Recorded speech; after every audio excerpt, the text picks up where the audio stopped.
So to say, this is the Quranic version of the 10 commandments of Torah. ذہن میں تازہ کر لیجئے، سب سے پہلی ہدایت، مت پوجو کسی کو سوائے اللہ کے، بندگی پرستش صرف اللہ کی۔ دوسری ہدایت، والدین کے ساتھ حسن سلوک، اور اس موضوع پر یہ قرآن مجید کا ذروۂ سنام ہے۔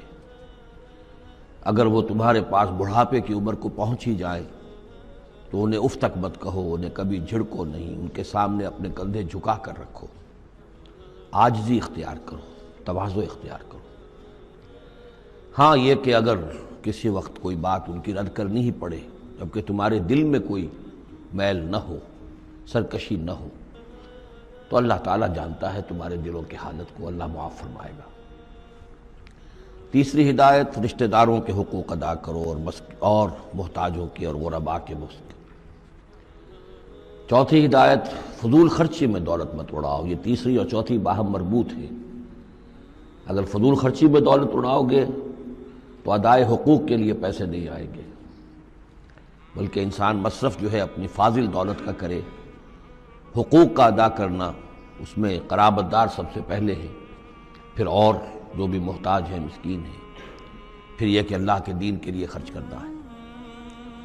اس میں پھر مزید ہدایت کہ اگر کسی وقت تمہاری اپنی حالت ایسی نہ ہو کہ کسی کے ساتھ تعاون کر سکو، تب بھی یہ ہے کہ بات نرم کرو، معذرت کرو بڑے اچھے انداز میں۔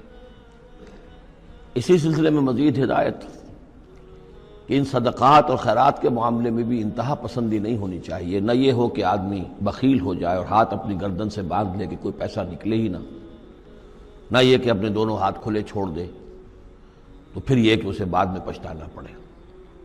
اسی میں مزید ہدایت، اگر تم اپنے کسی عزیز کا یا کسی اور بیچارے غریب انسان کا چاہتے ہو کہ اس کا حال بدل جائے، اس کی حالت بہتر ہو جائے، اپنی حد تک جو تم کر سکتے ہو ضرور کرو، لیکن یہ نہ سمجھو کہ تم کسی کی حالت بدلنے پر قادر ہو۔ کسی کے رزق کی کشادگی یا تنگی یا سراسر اللہ کے ہاتھ میں۔ ایک اور ہدایت، زنا کے قریب تک نہ پھٹکنا، یہ بہت ہی بری شے، بے حیائی اور برا راستہ ہے۔ مزید ہدایت، انسانی جان کا احترام، قتل ناحق سے بچنا، اور جو شخص ناحق قتل کر دیا جائے اس کے ورثاء کو ہم اختیار دیتے ہیں، ان کے ہاتھ میں اختیار ہوتا ہے کہ قاتل کو معاف کریں یا قاتل سے جان کے بدلہ جان جو ہے اس کی لیں۔ مزید ہدایت، یتیموں کے مال کے قریب نہ پھٹکنا، لیکن بہت عمدہ طریقے سے ان کی حفاظت کرو، امانت سمجھو اس کو، یہاں تک کہ وہ اپنی بلوغت کو پہنچ جائیں، پھر یہ ہے کہ تم ان کے مالوں کے حوالے کر ہی دو گے۔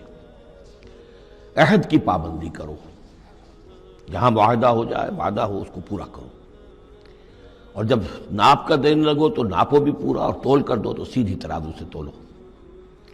یہی بہتر ہے نتیجے کے اعتبار سے بھی، اسی سے جو بقیت اللہ جو بچ جائے گا تمہارے لیے، اس میں برکت ہوگی۔